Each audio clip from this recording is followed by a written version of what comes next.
At night, St. Margaret's Hospital was alive with stillness.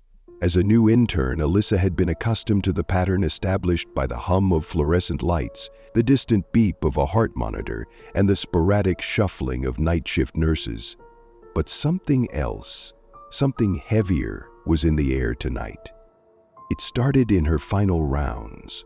Alyssa heard the click, click, click, a faint rhythmic sound in the silence of the recovery wing.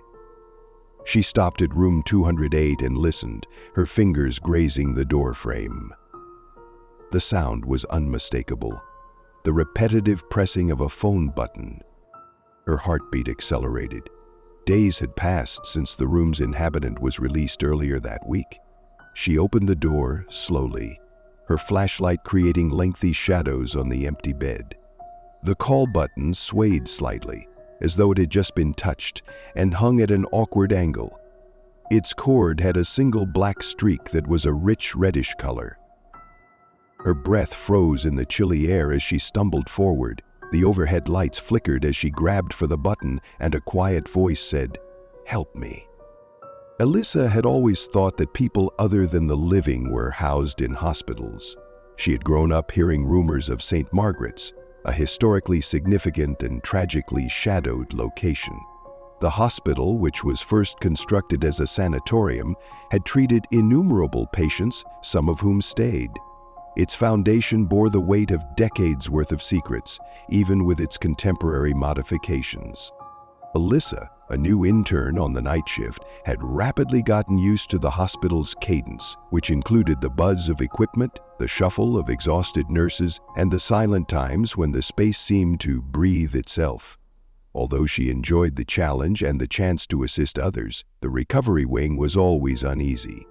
Employees stayed away from it unless it was absolutely required, citing nebulous reports of odd sounds or an unexplained cold. Specifically, room 208 was notorious. There were rumors circulating among the staff regarding Henry Marshall, a patient who had passed some years ago under unexplained circumstances. Although cardiac arrest was listed as the cause of death on his death certificate, elder nurses' rumors suggested something much more sinister.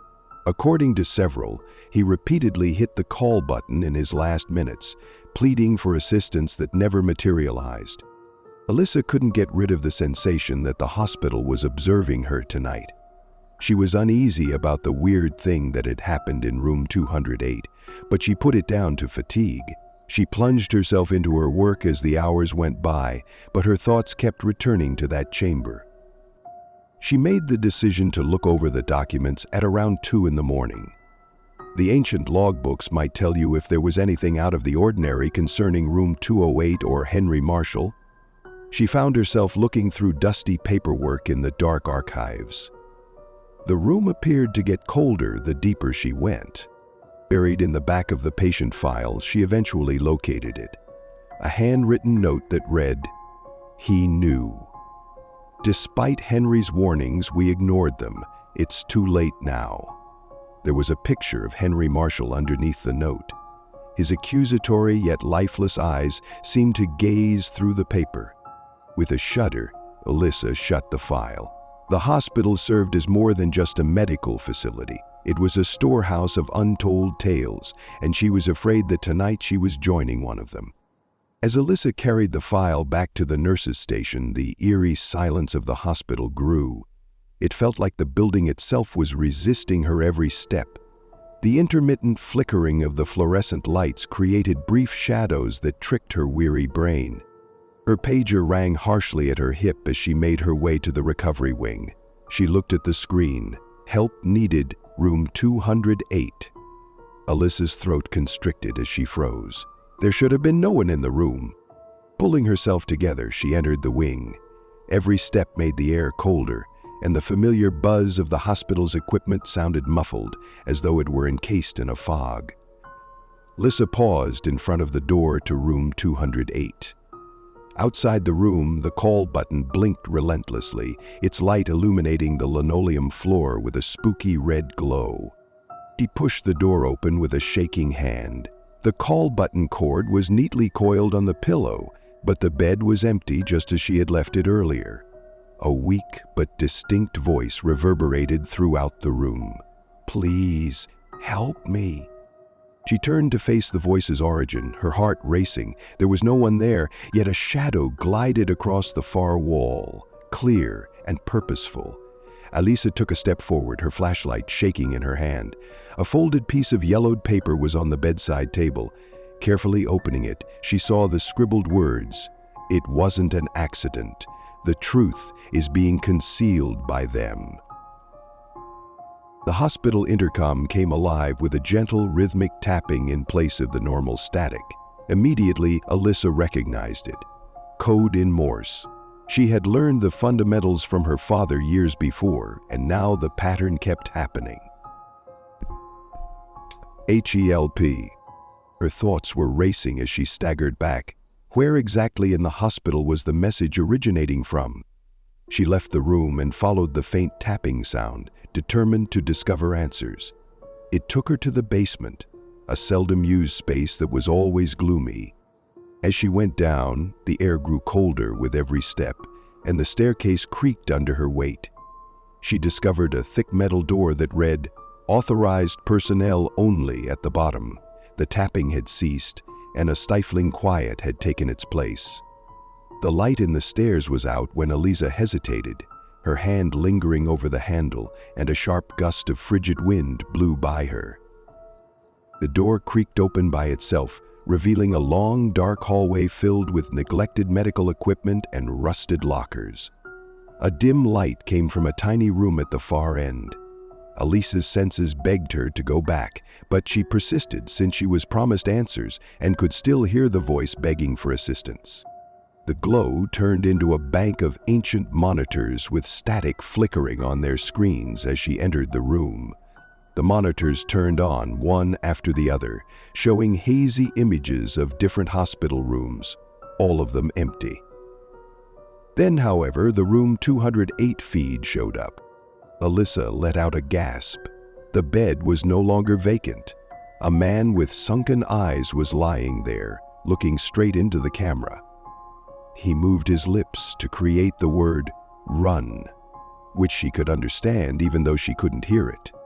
As Alyssa stared at the figure on the monitor, her breath seized in her throat. Only the faint hum of the flickering displays managed to break the uncanny silence that seemed to enclose her in the hospital. She couldn't take her eyes off the man in room 208, even though her heart was racing in her ears. "You have to see it for yourself," a distorted voice said, as the monitors suddenly crackled and reverberated throughout the basement. The door she had entered slammed shut, sealing her inside, and the lights in the hallway behind her flashed wildly. Returning her attention to the monitors, she saw a fresh image, grainy video of the room she was now standing in. With her flashlight creating long shadows, Alyssa noticed that she was motionless in front of the screens. In the video, however, there was another movement behind her, a shadowy, blurry figure that crept closer. She spun around and shined her flashlight into the room, but all she could see was emptiness and the buzz of outdated machinery. However, she noticed a dim movement reflecting in the monitor's light, a shadow that wasn't hers. Despite Alyssa's instincts telling her to go, the distorted voice returned, this time with greater urgency. "Don't ignore it. They won't ever let you leave." She looked about the room in search of answers and noticed an ancient, dusty filing cabinet in the corner. The top drawer gave loose with a sharp tug, but the other drawers were jammed and rusted shut from years of neglect.